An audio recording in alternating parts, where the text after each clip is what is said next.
no intents are better. This is part 3 of a 6-part series on intuition as an operating system, what we call the second paradigm. Here's where we left off. There's a force within us that compels us into uncertainty and defies all logic. What is this force? Can it be understood? Soul and intuition. If we're going to use words with as much baggage as soul or intuition, we have to cut away all the riffraff and talk about what we really mean when we use them. This force within us defies logic. That's a bigger statement than you might first think. Every single experience we have in our lives has contributed to that logic. Everything we've taken in through our 5 senses is categorized, sorted, and distilled down into that mental powerhouse. But this force within us defies logic. That also means it defies our own experience. It asks us to leave when our experience says to stay, and it asks us to stay when our experience says to leave.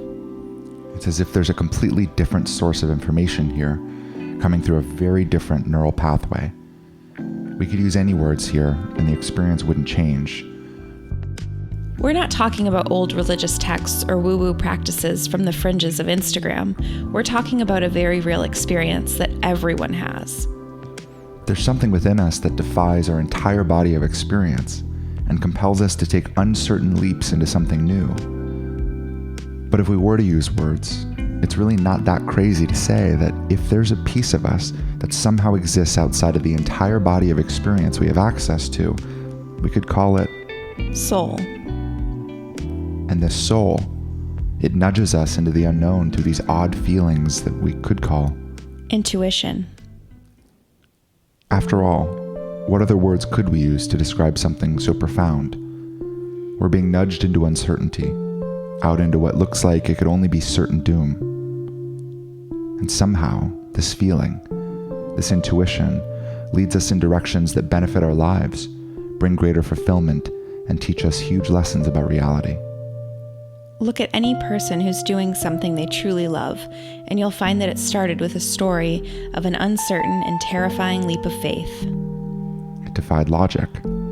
It didn't make sense, but they did it anyway. Why?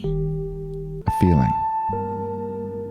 Something, somewhere along the line, convinced them to defy their entire body of experience and step into the unknown.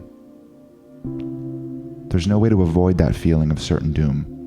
It's all that our current operating system can give us. Logic OS only has access to our experiences. So why and how did they manage to do something else? Ask these same people, and the answer is often something like work hard, work smart, and keep going until you get lucky. But what you'll rarely hear is far more profound than hard work. They defied their operating system. The way of being we all agreed upon is true. They looked certain doom in the eyes and said, "I don't believe you." Then they walked straight into that fire and somehow made it to the other side unharmed. There, on the other side of certain doom, they found a whole new life for themselves. They trusted a feeling over logic and didn't die. That should be breaking news all over the world. Man takes a logical leap into certain doom and makes it out alive. No, even more, makes it out happier and more fulfilled. But it isn't breaking news. We hardly even realize it's happening. We hardly even realize that an entirely new operating system is coming online for humanity, and only a few people have stumbled upon it, and even fewer realize what it is. We've discovered our intuition to be true and valid, and in that, we've also proved that our logic has been wrong all along. As this moves further into the territory of pseudoscientific snake oil by the minute, we're inevitably going to lose some of you here. That's okay. But before we do, think back to a moment where you tested this feeling within you against reality. Have you ever ignored the loud warnings of Logic OS and listened to your intuition? Did you make it out alive?